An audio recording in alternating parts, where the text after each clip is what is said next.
Vatsim-pana ediny pasteur Ratsanarivo Rabardson. Ry Andriamanitra raisanaka fanamasinao midera sy mankalaza amin'ny voninahitra anao zahay. Andriamanitra tsara ary mpanao tsara ianao. Tsy misy na dia kely aza eo aminao faharatsiana. Fa Andriamanitra velona, Andriamanitra manana ny fisainana tsara mandrakariva ary manatanteraka izany fahatsarana izany isan'andro amin'ny androm-piainanay. Mankalaza anao sy mitsaka anao zahay, mba mivoninahitra anao raha ilay tompony tompo sy mpanjaka ny mpanjaka, Andriamanitra rehetra, tianay amin'ny fitiavana tsy mety levina. Misandrata amin'ny avenira tompo fa miendrika anao izany toerana izany.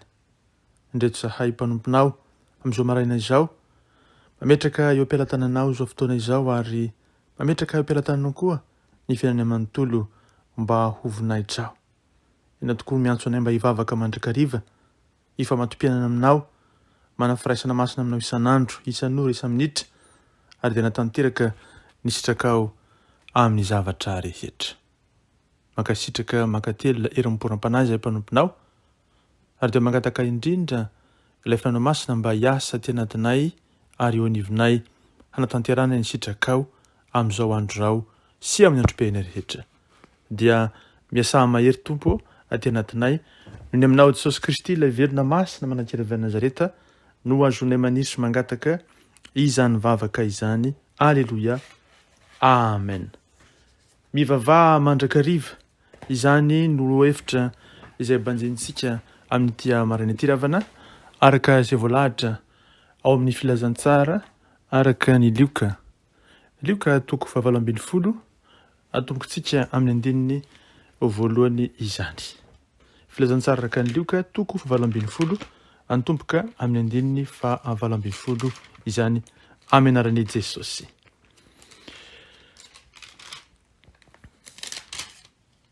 Ary Jesosy nilaza fanoarana taminy fa tsy mety raha tsy mivavaka mandrakariva izy ka tsy reraka, dia nanao hoe nisy mpitsara atao an-tanàna anankiray izay tsy natahotra an'Andriamanitra namena mahasolona, ary nisy mpitondra tena atao amin'izany tanàna izany, izay nakao aminy matetika ka nanao hoe omeo rariny aho amin'ilay manana ady amiko.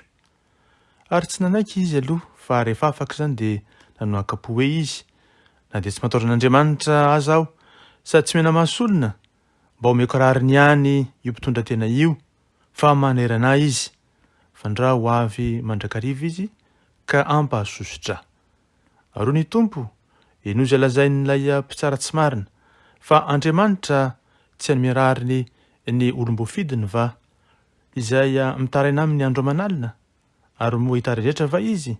Lazaiko aminareo fa omeny rariny faingana izy, kanefa raha avy ny zanak'olona, mohita finoana ety ambony tany va izy?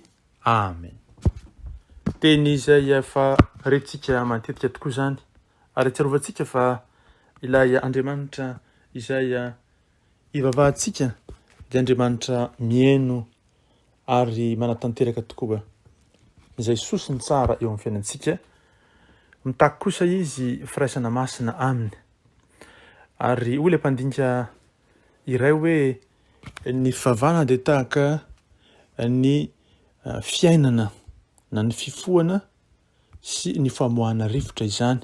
Rehefa mifoka rivotra isika tahaka izany, ary mamoaka rivotra indray isika dia tahaka izany ihany koa. Izany hoe ny respiration sy ny expiration dia vavaka. Ny inspiration rehefa maraina isika ohatra maka rivotra vao maraina ireny, na ihany koa mahavita izay mbola mahavita mihazakazaka, dia matetika isika miezaka mafy tokoa ny foka rivotra. Ary dia raha mahazo rivotra vao maraina isika dia tahaka izany koa ny vavaka, afaka mandray hery azotsika makivaky ny andro izay diavintsika indry.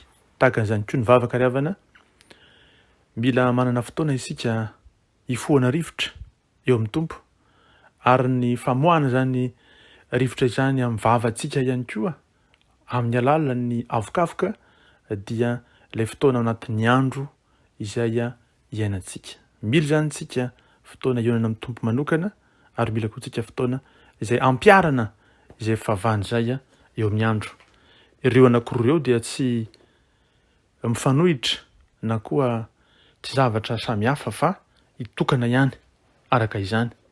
Koa ny fampiarana le vavaka izay natao dia vavaka ihany araka izany ka tsy tokony isy zavatra izay fanoherana. Ny fampianaran'ny tompo mikasika ny vavaka moa ao amin'ny soratra masina dia tsy betsaka fa indray mandeha izy nilaza izay teny izay nambarantsika teo izay ary dia indray mandeha koa izy amin'ny Luka 1:10 dia nampianatra mikasika ny vavaka nampianaran'ny tompo zany rehefa nanontany ny mpianatra hoe ampianaro zay vavaka. Dia anatin'izany tokoa ny atsiarovantsika ilay vavaka nilazan'ny tompo hoe rainay, ary tokony tsaroantsika mandrakariva fa ray izay mpiahy sy mpikarakara izy io, ary ray izay mitantana antsika tahaka ny ray aman-dreny tokantrano ho an'ny zaza, ary zany ray zany dia mahalala sy mahafantatra izay ilainy zanany ary manolotra izay ilainy eo amin'ny fiainany ka tsy mba misy ahin'ilay zaza izany. Antsoina tokoa io ray ilay Andriamantsika, ary tao amin'ny testameta voalohany na testameta taloha dia efa nolazaina ihany zany fa ao amin'ny filazantsara kosa dia ambara ombenombeny fa ilay Andriamantsika dia Andriamanitra ray, ary ampiasain'i Jesosy izany vavaka izany mandrakariva rehefa miresaka amin'Andriamanitra izy ho ray. Ary ny fangatahana izay napetraka tao anatin'izany ray izay an-tany moa tsaroantsika fa ny mba ahatonga ny anaran'Andriamanitra ho amasinina, mba ahatonga ilay fanjakan'Andriamanitra ho tonga ety an-tany dia miandrandra sy manantena ary miandry zany tokoa isika, ary mahatsiaro fa ho tonga zany ray androany ho tanteraka tokoa. Tsy ilay fahatongavana avy any amin'ny raolanitra iny nefa zany fa ny finoantsika velona dia ny ety an-tany zao tsika miresaka zao dia efa tanteraka sady tokoa eo amin'ny fiainantsika izany fangatahana izay tanterantsika izany ho tonga anie ny fanjakanao, atao anie ny sitraponao ihany koa, ary dia ianaranao anie ho amasinay. Anatin'izany rehetra izany dia mangataka ihany koa isika, ary mangataka ilay mofo, mangataka ilay hanina, mangataka ilay ihany koa famelan-keloka amin'Andriamanitra.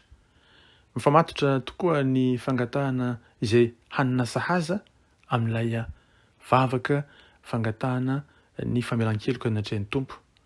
Dia ireo anankiroa dia milaza tokoa izay zavatra ilaitsika eo amin'ny fiainana, satria ny hanina dia mamelona ny vatana fa ny famelan-keloka kosa dia manatanteraka ilay finoana sy mamelona ilay finoana aty anatsika.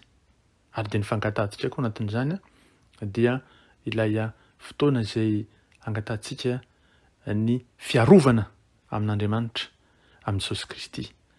Dia fantatsika anatin'izany fa ny finoantsika dia malemy tokoa ka mila hery avy amin'ny tompo, mila fiarovana avy amin'Andriamanitra mandrakariva isika, satria ilay fakampana dia misy mandrakariva, ary dia mila famatoram-piainana amin'ny Jesosy tsika araka izay nambarany tokoa araka ny vavaka izay ataontsika dia mitalao isan'andro izany fiarovana izany isika. Izany ny vavaka dia vavaka amin'ny finoana, ary ny vavaka nampianaran'ny tompo dia mampatsiahy antsika izany isan'andro.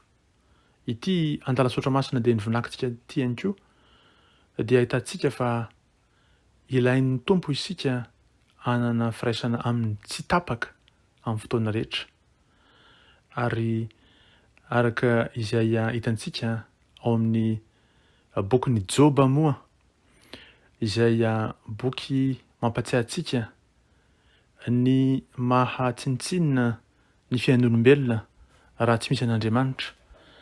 Boky izay atsiarovantsika ihany koa fa na dia eo aza ilay ratsy izay manao ny ataony, manao ny fomba rehetra, Andriamanitra mitoetra mandrakariva ho tsara, ary Andriamanitra manatanteraka izay zavatra efa nomaniny ho an'ny mpanompony tsirairay avy.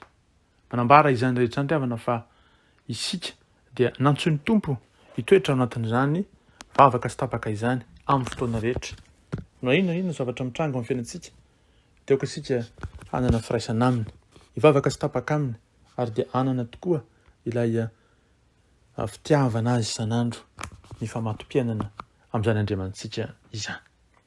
Ilay fanamasin'Andriamanitra hiasa mahery mandrakariva ao anatsika ny hitantana ny diantsika, hanome antsika ny fahatoniana, hanome antsika ny fiadanana, hanome antsika ny fitiavana avy aminy indrindra azotsika makivaky indray ity andro ity sy ny androm-piainantsika rehetra.